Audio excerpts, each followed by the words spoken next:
Welcome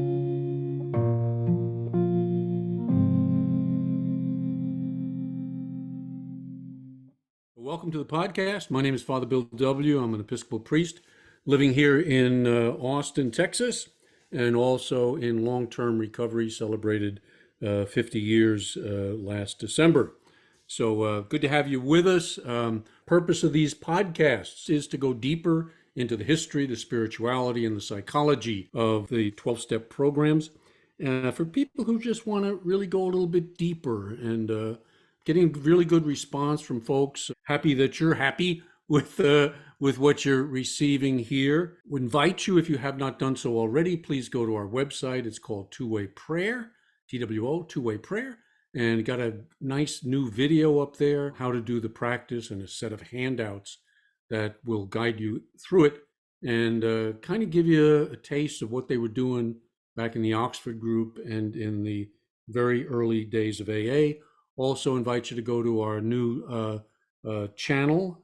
It's called Two-Way Prayer also, and that is on YouTube. I think that's about all the advertisements I'm going to subject you to. Our present series is titled Eckhart Tolle and the Power of Now. Our leader for guiding us through this is Dr. Bruce. He's a clinical psychologist and a therapist out in Southern California.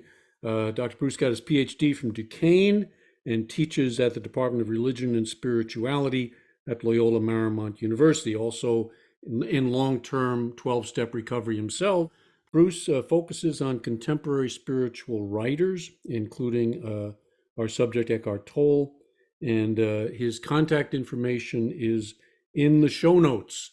So welcome back, Dr. Bruce. I've had a number of people thanking me for inviting you as a guest. They're benefiting significantly from the material that you're presenting. Thank you for what you're doing here. We're going to do something a little different today, so be with us. This is going to be kind of a mini workshop. We're going to do some spiritual exercises, take some of the material that Dr. Bruce has been presenting, and now put them into little experiences. A number of them will be 1 minute, and you might close your eyes when you're doing it. If you are driving, I caution you to pull over to the side of the road. Do not close your eyes. Do not, you stay very, fill your mind with thoughts, all right? It's for the other guys who can go there. So a couple of things to kind of get us going.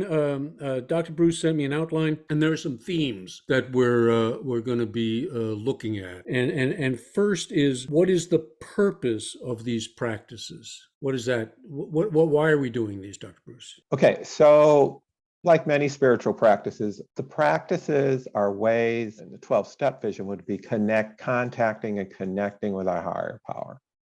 That's the primary purpose of these exercises, to contact this loving presence, this unconditioned presence, to actually feel that presence. That's probably the primary purpose of these practices. The only way you're going to get to it is through practice. Exactly. So this is, it's a way of life, basically, using your life as the arena to practice, establishing a contact with God, a comforting presence, a communion with the higher power, and also in that connection, receiving maybe more implicitly guidance and a knowledge of the higher power's will for us. I think that is a side effect, a fruit of the practice. And so these are huge things, to seek and contact the presence of the divine, the higher power, whatever you want to call it, and then allow that presence into our experience now to correct us, heal us, and direct us and guide us. That's the practice, the essence of it. And what are the obstacles to the practice? Okay, the obstacles are, like we talked about earlier, the momentum of our habitual ways of being tends to be avoidant. There's an urge to flee from our experience. There's a urge to get caught up and totally identified with the thoughts, emotions of our ordinary way of thinking. And so the primary obstacle is resistance to doing the practice, resistance to taking a look inside and discovering what's there compassionately. It's the habitual way of avoiding the truth of what is because it feels to the person that it's better and more effective when in actuality it's not. So be prepared for this resistance to be there. Don't beat yourself over the head that I'm having resistance. Of course you're having resistance. You're expected to have resistance. It is part of the practice. Yes. And I recommend an end of the day examination where you review your day from morning to night and notice the times when you went, what Eckhart would say, go unconscious. There was no inner awareness. The whole practice is always making the attempt to always keep some attention within.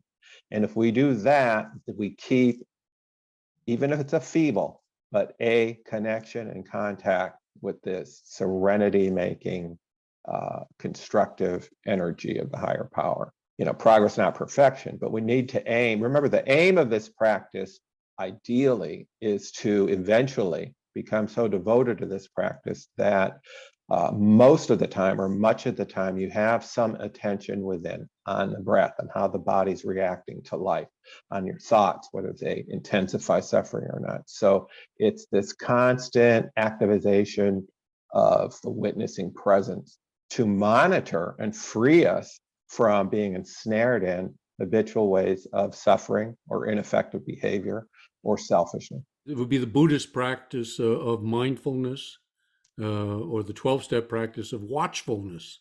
Really, Yes. really the same thing. Yeah. And in this teaching, you do that in a certain way.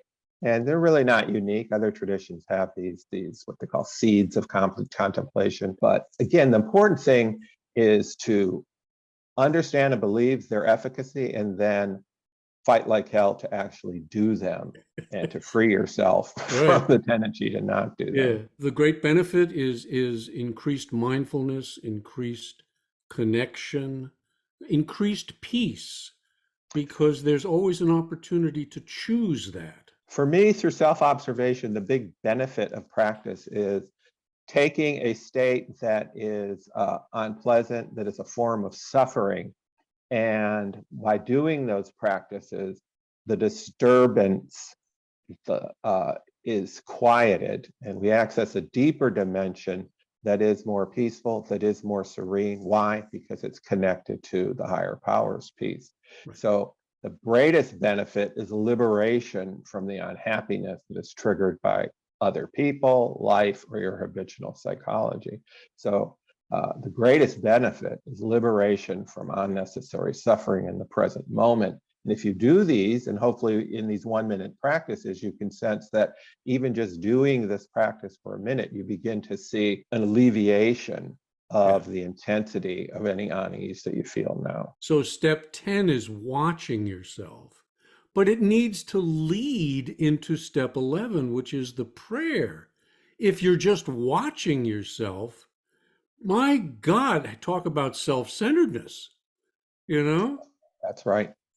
And you're stuck in the problem. That's why I've added to this the notion of the welcoming prayer, which is basically using the awareness of watchfulness of what's going on in the present and recognizing that in that watchfulness and in that contact, you have the awareness, or at least the faith, that the divine action is actually activated and leading you to an intuition of the right thing to do. Right. In addition, giving you the calm and the peace to be able to carry that out. And the frequency of the practice in daily life is? Okay, so again, let's talk about the aim. I'm big on aim. We have to aim for a target. So ideally, what we want to aim for is living a devout life, or that book that you recommended, I love, Testament of Devotion. I was very influenced by Francis de Sales. He wrote a book called The Devout Life. And in it, he said the simply thing to live a devout life where you're in harmony with and cooperating with the divine will for your happiness, you have to do 2 things, well, 3 things. 1, get up in the morning, pray, get connected with the higher power, feel that divine presence, and then form the intention as you go out into the world of ward daily life that you make it a prayerful, mindful devotion to become aware of when you're losing this peace. And the aim is to go through the day to with the objective of maintaining as much of that peace as possible, noticing when the peace is gone, using a prayerful practice to regain that. And then the third thing is at the end of the day, review the day and see how you did. Conscious contact. That's it. That's it. And the right effort. The Buddhists talk about right effort. So the frequency, what you want to do ideally is, Eckhart in one of his talks said that, he went to some show where they had all these spiritual gurus and enlightened people. And he says there was one guy there who everyone thought was just amazing because he went into a giant aquarium as a human being, and he was able to hold his breath for, I don't know how many minutes, 10 or 12, 15 minutes. And Eckhart said, well, that's impressive. Well, I can go without thinking for 10 or 15 minutes. So the duration of a practice where you can practice these power of now practices, these mindful practices, and are able to have as many gaps of non-thinking and feeling the presence, as many of those as possible and as long as possible. That's the journey, that's the path. Mm-hmm. And with practice, the frequency, the intensity, and the duration will increase. But again, it's a spiritual combat because there are parts of ourselves that don't want to do this work. And so it has to be, again, get to that point of where you're devoted to seeking contact in order to love well, work well, heal well, etc. And you're not going to be surprised when you meet the resistance. That's the whole purpose, is to meet the resistance and through practice, move through it. That's right. And then the other thing too, back to the obstacles, one of the biggest obstacles is when we're flooded with painful emotion, because in those times, emotion doesn't want to sit with itself. It finds it very threatening to do so. So the obstacle of intense emotional activation is something that we have to be very alert to and devoted to dealing with. And the final practice we have has to deal with making what efforts we can make to deal with these challenging times that trigger a very strong wave of fear or anger or sadness, because those strong emotions tend to be more resistant to self-observation and self-acknowledgement. So let's jump into the laboratory now. I think you've got 4 listed here. 4 1-minute thoughtless awareness exercises. And the first one is observing the breath without thought. Tell us what that is and lead us through it. Many traditions work with mindfulness of the breath. In this practice, in this teaching, the Power of Now teaching, it is probably the most necessary practice. In fact, Eckhart said at one point, he says, as you begin this, do this one thing for a year. Become aware of your breath in daily life as often as possible. And if you do this, notice where you are in terms of serenity and peace 1 year from now. So I urge people, and I remind myself, although this seems like a very simple mindfulness practice, it's difficult to do frequently. And the benefits are profound, quick, and just beautiful. So observing the breath. Now, all of these practices we're going to be doing, the guidance in these practices to do them without thought. We want to cease thinking, because when we cease thinking, that's when conscious contact begins to appear. You can have a taste of peace that comes from that contact. So the benefit is profound. The practice is simple. So don't let the simplicity of the practice discourage you from actually doing it. So there are many ways to observe the breath. For this 1-minute exercise, I will just encourage you to watch your breath. And on the inhalation, just very silently say to yourself, in, and as you feel the exhalation, say out. in, out, in, out. You're just noticing when the breath goes in and noticing when it goes out. So just do that for 1 minute.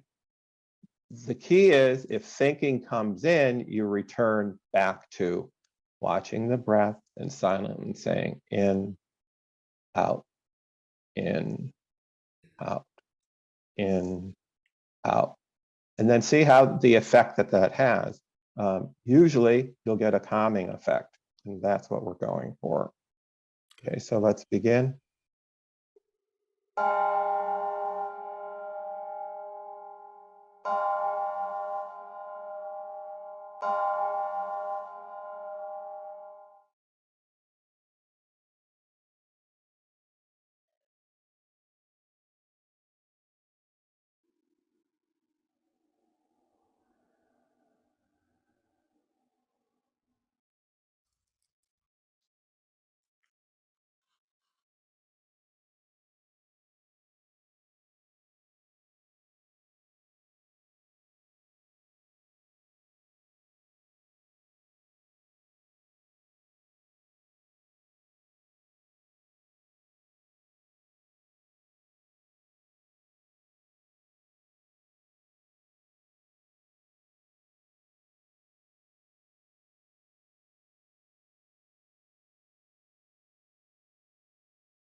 Another way you could do this, rather than saying in, out, which I do sometimes, is on the inhalation, say no, and on the exhalation, say thoughts. No, thoughts. No, thoughts. In, out. And did you feel a calming effect at all? Oh, absolutely. So the calming effect, what does that do? It calms the surface mind activity, the grasping, whatever emotional negativity is present, and anchors you in the now, and the only place where you can feel this presence of God. And so that little bit of calm is a big achievement. The guidance in this practice is it's important to have a sitting practice where you do this, but the real practice is in daily life. As you go through your daily life, the teaching is that you're to keep the awareness, feel the breath. You don't have to say in and out in daily life, but you can feel the breath as often as you can throughout the day. Keep that as your primary aim. So if you lose awareness of the breath, you're going to lose that interior activation, and you're just going to be at the mercy of your habitual reactive self. So yeah, so the first one is observe the breath. The second is now observe the body without thought. okay. You don't have to be very complicated in the way you attend to your body. For the purpose of the exercise, what I just say is on the in breath, say feel, and on the out breath, the body. Feel the body. Feel the body. And then actually feel the body. You want to feel whatever your attention goes to in your body, feel that body. When you feel the body, that calms it and opens up a contact with the higher powers piece. So let's try. Trauma survivors in particular are not comfortable oftentimes being in the body. That's been my experience. I mean, as a kid, I escaped to my mind. And a large part of recovery is leaving that safety and returning to my fuller self. And I think that's what you're talking about here. Right. You know, this doesn't have to be like a deep dive into the micro sensations of the body. A simple feeling, the general sense of the body is enough. Yeah. And so it's about bringing some attention into that. especially when you're feeling somewhat some anxiety or irritation. The benefit of it is when you bring some attention into it, it kind of softens the charge of that the body is having. So feel the body and also feel the breath. I love using the verb feel.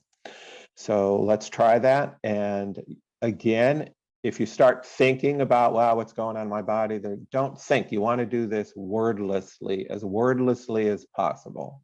Feel the body, feel the breath, feel the body without thinking. And I particularly recommend feeling the sensations in the face and in the chest region, but let your intuition guide you into what's calling for attention. So.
It's a sense of presence that comes along with that, isn't there?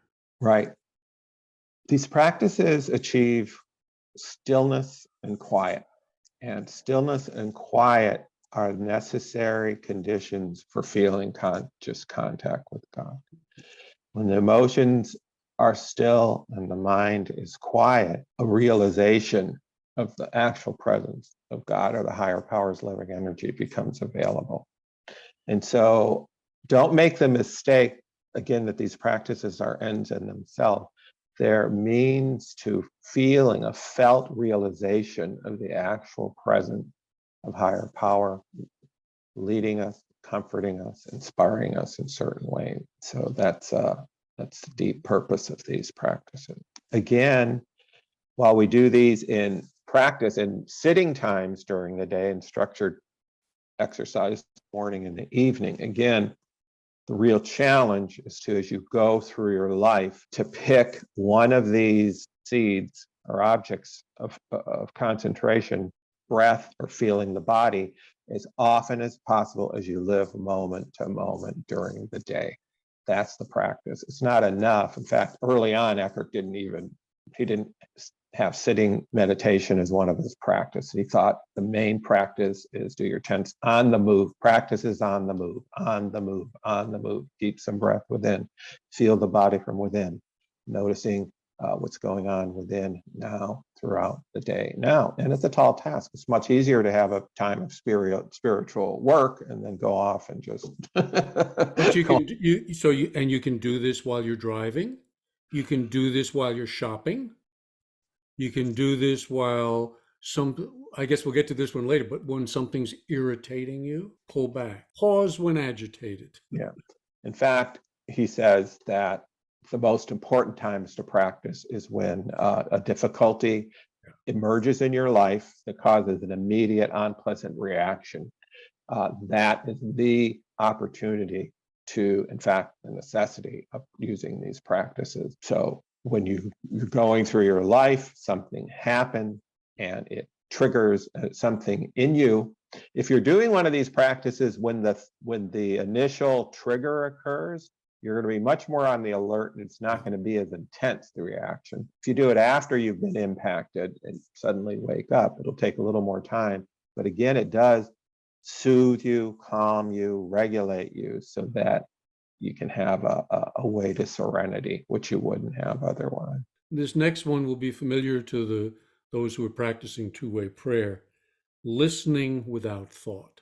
This is a very, I use this practice combined with breath awareness. It's really a wonderful thing to feel the breath going in, out, while simultaneously listening to all the sound in the room. And it's a wonderful way of doubling the intensity of your presence. So a lot of times we'll be in a room and there's noises around, we don't even recognize them because we're lost in thought, lost in our planning, whatever. So this listening without thought is a wonderful way of freeing ourselves from our thinking and emotions and having a nice contact with this comforting presence, this serenity making presence. So I encourage you during this exercises, just close your eyes and listen without thought. If there are no obvious sounds in the room, then listen to the silence without thought. Again, the purpose of these exercises, the main direction is without thought. Listen without thought. Hear without thought. Listen now. Listen now. Listen now. So on the in-breath, you might say listen. On the out-breath, you can say now. Listen now. Let's try that.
Sometimes when a sound comes into my meditation time, it can be a distraction. It can even trigger an annoyance. This is different. This is incorporated. Welcome it. Don't fight it. Exactly. And, so if your body has irritation, true, of course, you observe that, and that's where you would do the feel the body of that.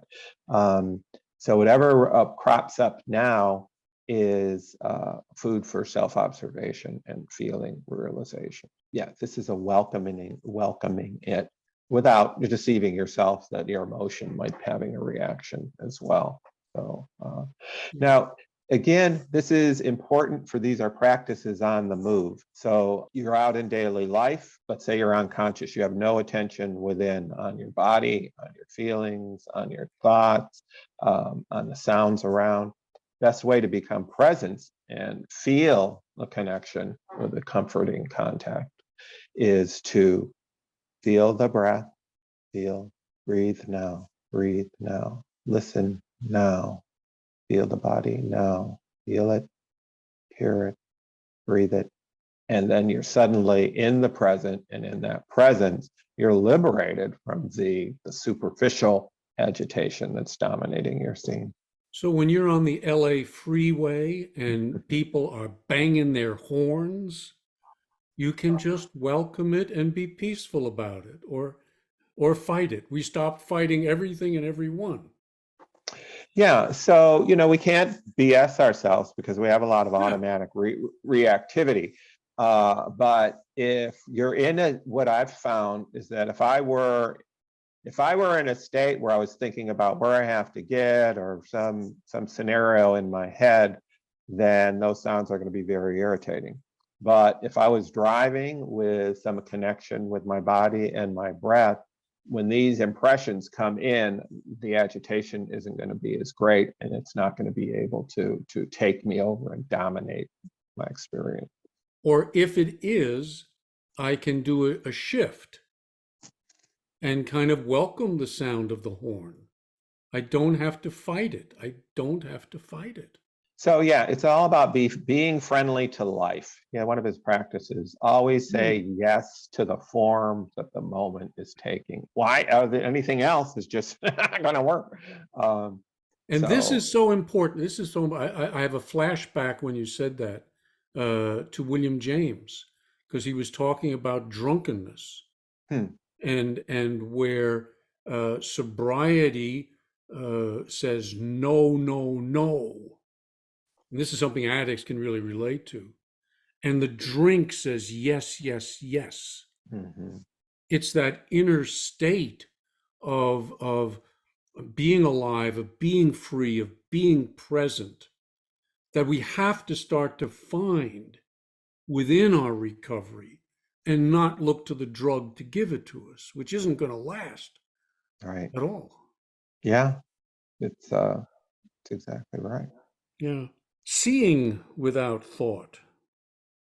Okay, this is a wonderful practice. I find this personally one of the hardest practices for me to lean into, although I'm able to do it and I like doing it. But I'm just saying that it's very difficult for me to take in visual information and not have mental stuff associated with it. But the practice is simply, and it can be done, to just look as if you're looking at life through a camera lens with no commentary, no labeling, no need to say, oh, that's a ficus tree, that's a blah, blah, blah. You want to drop all verbal, conceptual overlay on the visual input.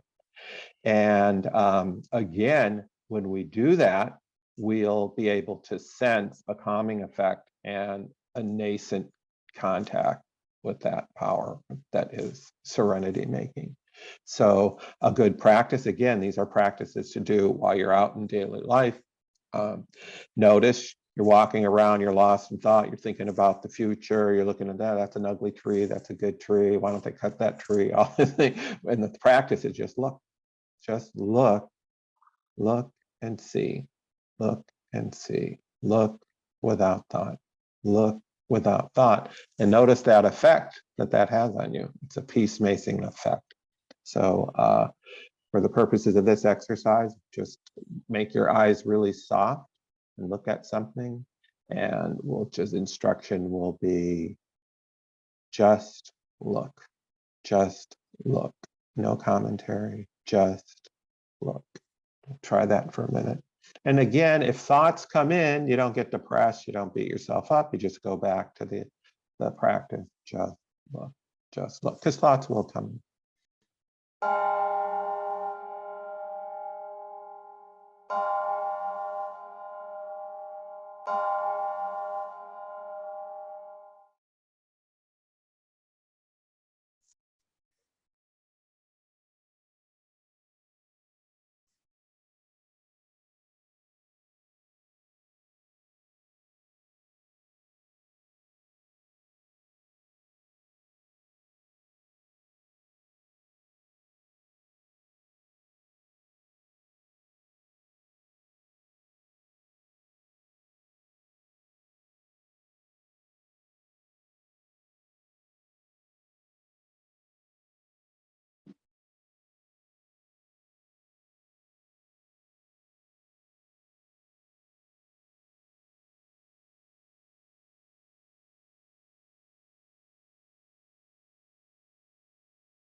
So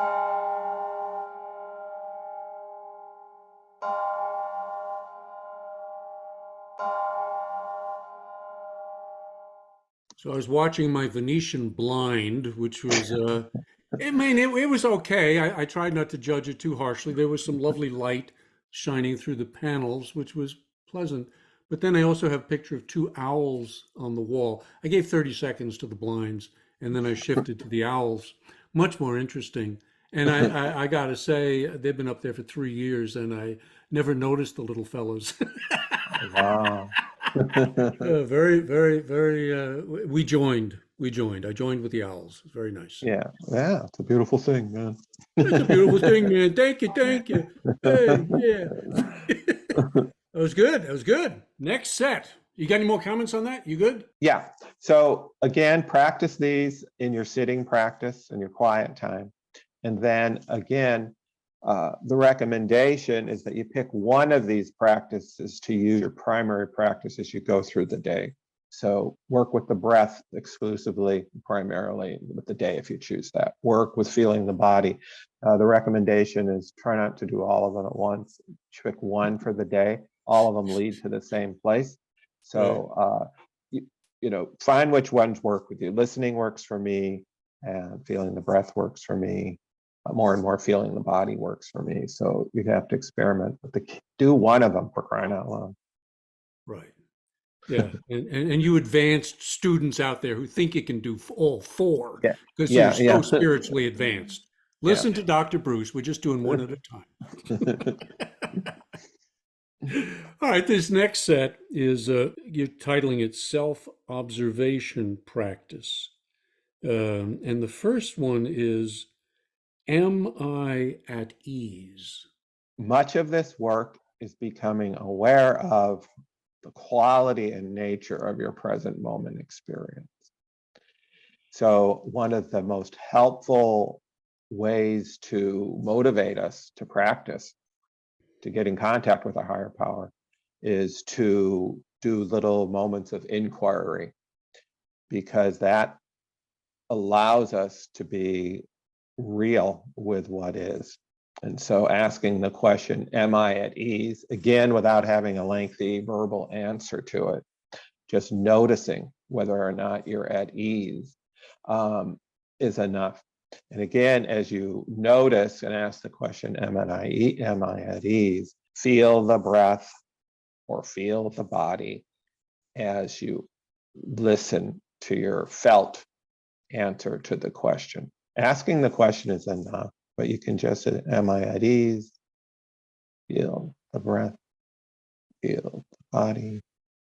Am I at ease? No thoughts, no thoughts. Just I am at ease. Am I at ease? And just notice what truth emerges to the answer to that question.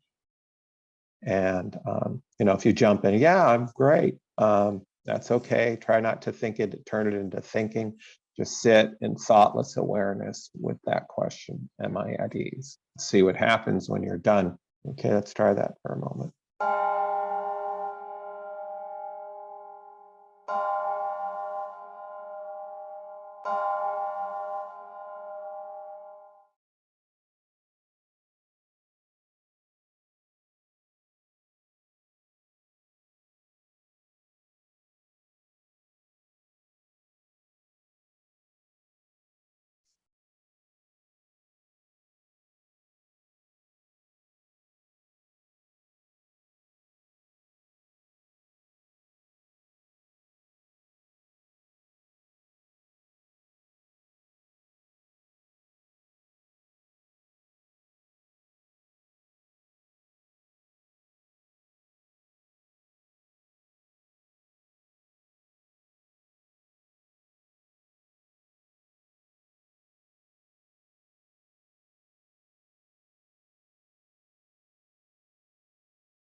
So I don't know if I did this one right, but so I noticed where I was not at ease.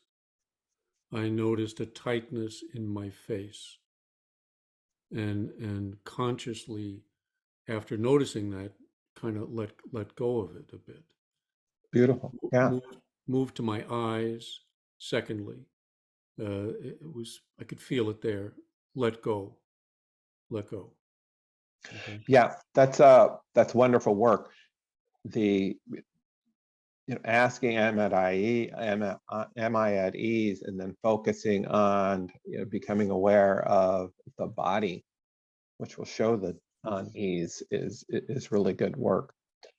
These self-observation practices can all be combined, and actually I think we'll combine the last three in one. And what they're aimed at doing is to get you into an awareness of whether or not you've left the scene and you're not in conscious contact and present to the serenity or the peacemaking power within. And so we do these self-observation practices to come to understanding and acceptance of our present condition. And then once we see, oh my God, I'm not at ease. Oh my God, I am wrapped up in thoughts about the future or the past. Then what do we do with that? Then we go back to feeling the breath, feeling the body within, uh, listening without thought, using that understanding and acceptance of the dis-ease as a means to and a motivation to actually practice to get back to thoughtless awareness where contact can be, experienced.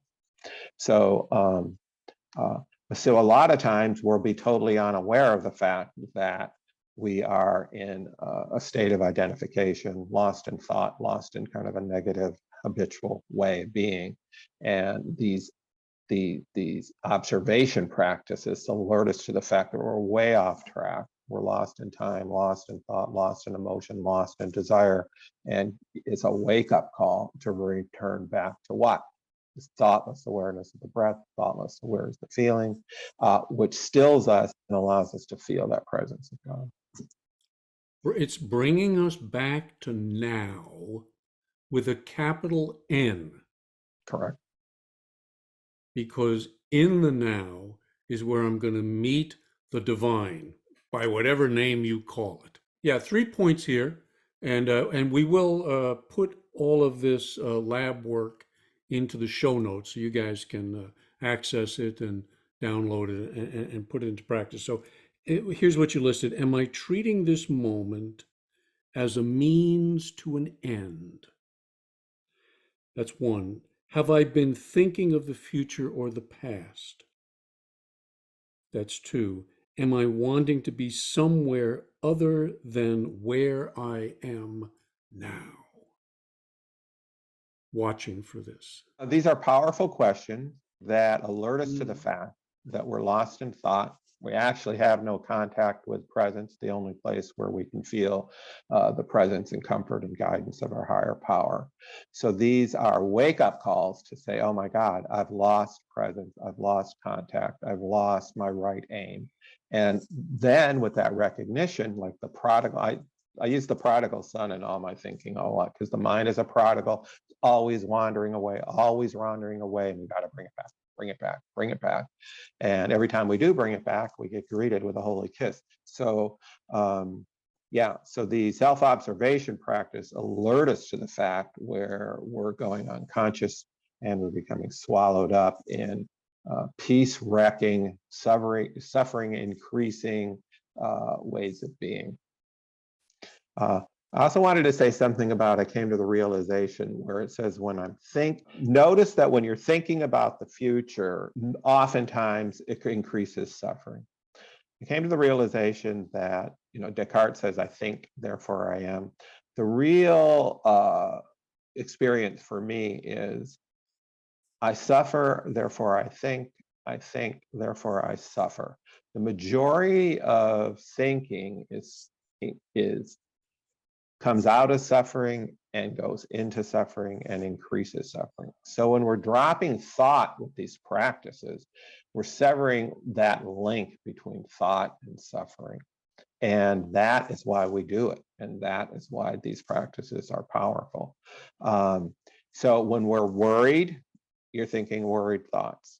When you're afraid, you're thinking fearful thoughts. When you're sad, you're thinking sad thoughts. And those, to be enslaved to those thoughts and not use a practice where you're into thoughtless awareness is unwise and unskillful and increases our suffering. So these practices are really aimed at alleviating suffering and diminishing the intensity of whatever suffering we're going through. Well put, well put. Shall we do a practice session on this? Yeah, and so again, imagine yourself doing your shtick in daily life, going about your business, and you just have one of these pause moments where you're going to check inside and see whether you're in conscious contact with the power that heals and blesses and makes you peaceful, etc. So I recommend frequently taking some pause, just stop many times throughout the day and ask yourself without answering, but just asking the question and repeating them over a couple of times. And that awareness should still the mind and encourage you to become present.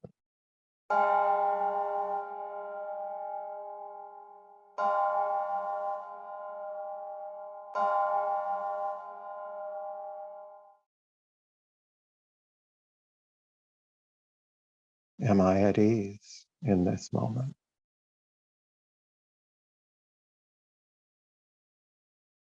Am I at ease in this moment?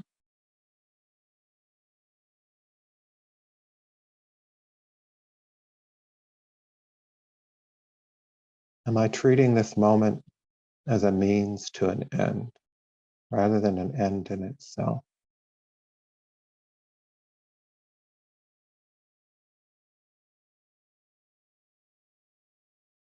Am I treating this moment as a means to an end?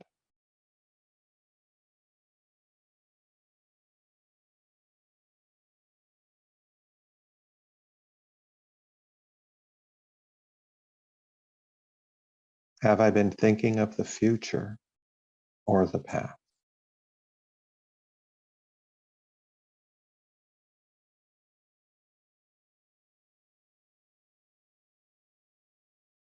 Have I been thinking of the future or the past?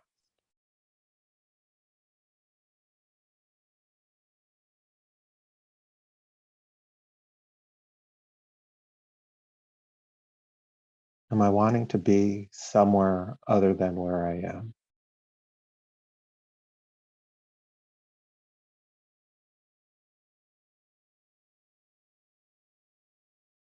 Am I wanting to be somewhere other than where I am?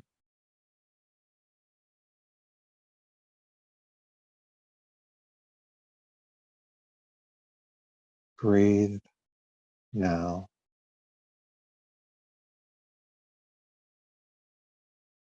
Breathe now. Feel now. Feel now. Listen now.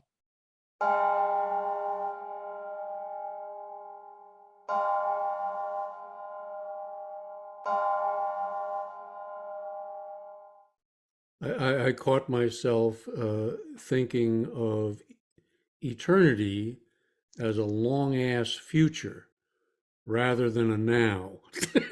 Yeah, yeah.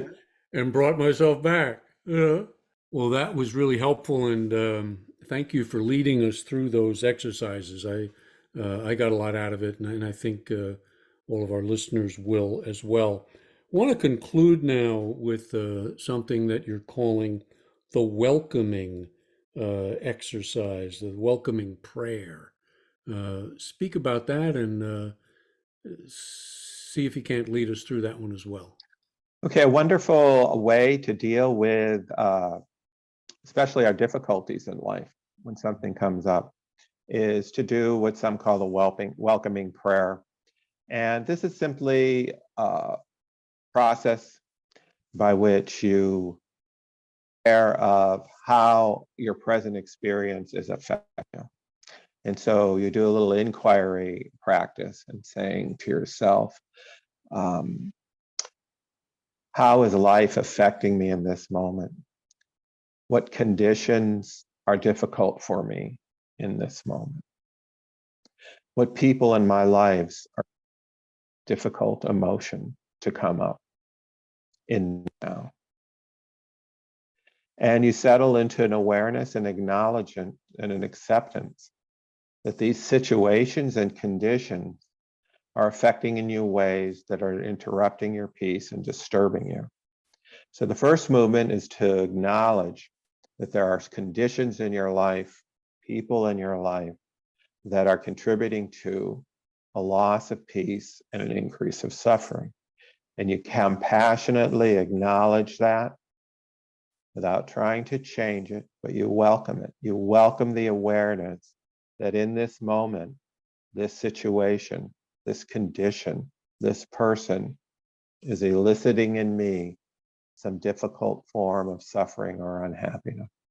And you allow it to be. You acknowledge it, you compassionately attend to it. You bring a felt presence, a thoughtless presence into how that is coming up in your body. You say, feel the body reaction to these difficulties. Feel the breath. Feel the body's reaction to these difficulties. I accept and feel the impacts that these people and these situations are causing me to experience right now. And by accepting and allowing that these difficult emotions and reactions are in me, I am able to invite contact with a healing presence of my higher power to heal these emotions and feelings, to guide me into ways of dealing with these situations in the most skillful and wise way.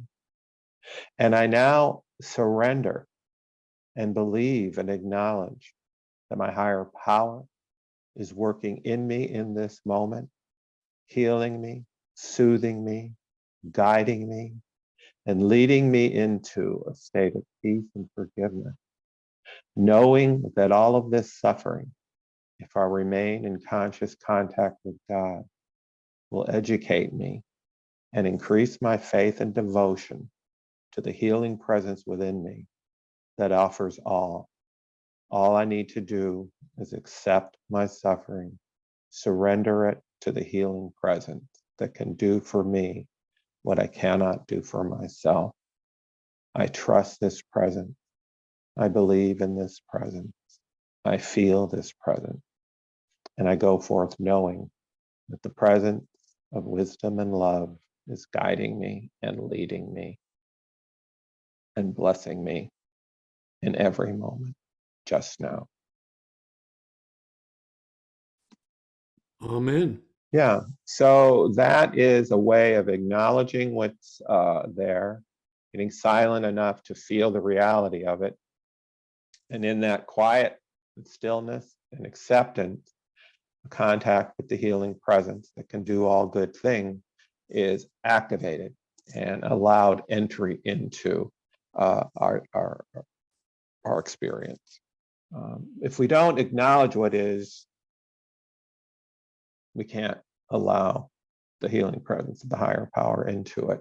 So I find this a very important practice because it also, besides having a lot of truth in it, it's a way to come out knowing that there is a power greater than ourselves doing this for us what we can't do by ourselves.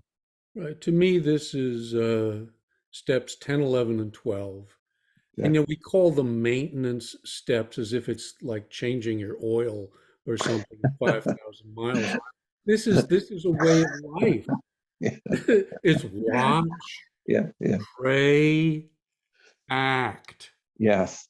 And there's the transformation that's happening in my level of consciousness. Yeah. I'm greeting the presence, the power within. And like you're saying, and Tolle is saying, it's only going to be met in the now. And in the silence, in the quieting of the mind, the stilling of the body, and in thoughtless awareness that opens up that connection. So our cooperation with the divine can ensue. Perfect, perfect. Well, Dr. Bruce, I want to thank you on behalf of all the listeners out there. Again, if you want to send a note to Dr. Bruce, I will put his contact info in the thing. The Gmail account is, again, what is it for people who don't? Powerofnowtherapist@gmail.com. Powerofnowtherapist@gmail.com. Well, hey, maybe several months from now, let's pick another one of these spiritual gurus that you've been studying and teaching Yeah. and kind of break it down. People find that very helpful, Yeah. to get the information and make it really available to people who are in recovery. I think a lot of us are misplaced mystics. Yeah. So, I'm thinking of David R. Hawkins, maybe. The next. all right. Well, whoever. Yeah. Well, you'll pick one. You'll pick one. All right. Hopefully, Thank you so much. I hope this helped someone. if not, it's helped me, Bruce. So all about me. There you go, basic. I haven't learned a damn thing in 50 years. I love you, Father Bill. Thank you so Love, much. love you too, man, and love you guys. Thank you for listening. I know it was helpful, and keep coming back.